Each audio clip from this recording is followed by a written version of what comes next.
Welcome back to More Than a Statistic. Here again is Zoe.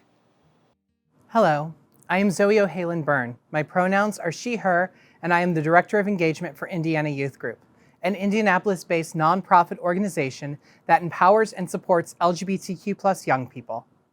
Today, I would like to discuss a serious issue that affects the LGBTQ+ community on a daily basis: bullying and harassment.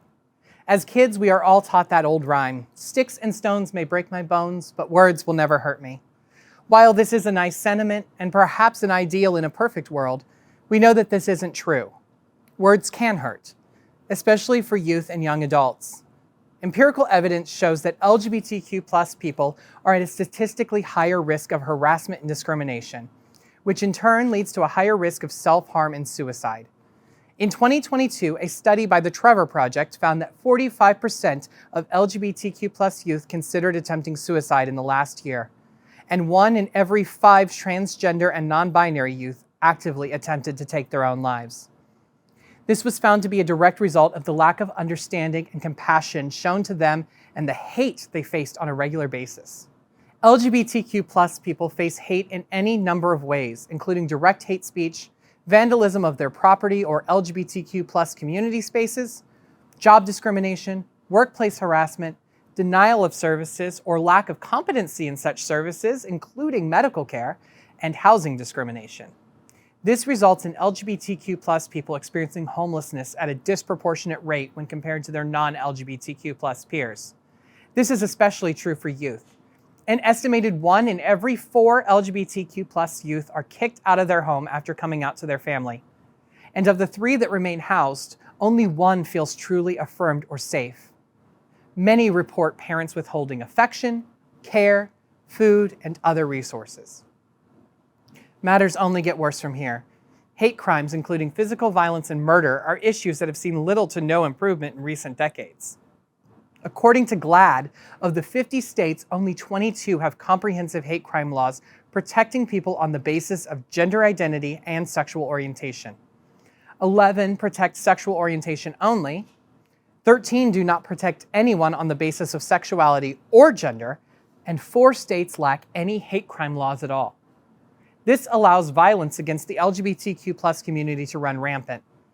The National Crime Victimization Survey has found that all LGBTQ+ people are exponentially more likely to face violence than cisgender heterosexual people.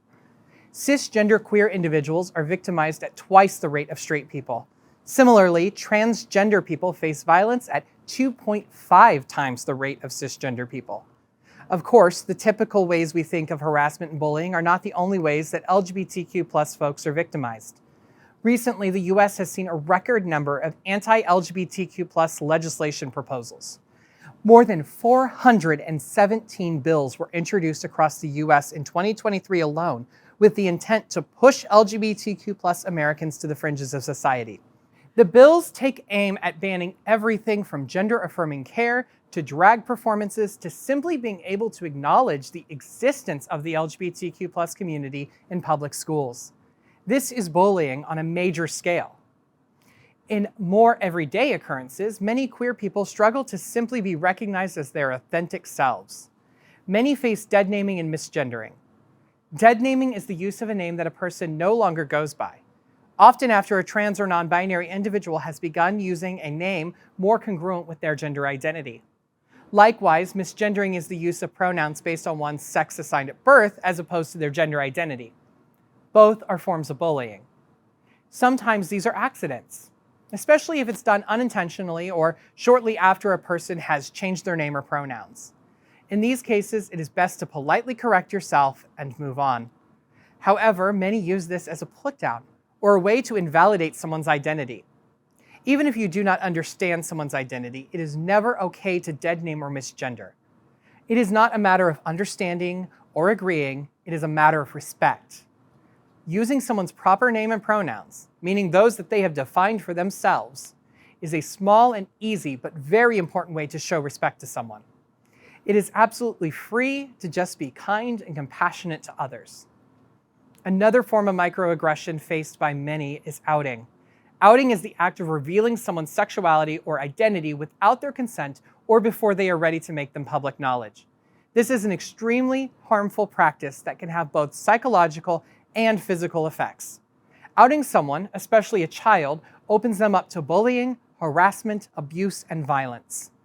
Many times, outing an LGBTQ+ individual to an unsafe person could result in them being forced into conversion therapy, a dangerous pseudoscience that attempts to forcefully change one's sexuality or gender identity to heterosexual or cisgender. This practice has been denounced by all major medical and psychological associations in the US and throughout the world. Discussing all the forms of bullying and harassment and discrimination faced by the LGBTQ+ community would unfortunately take a lot more time than we have today.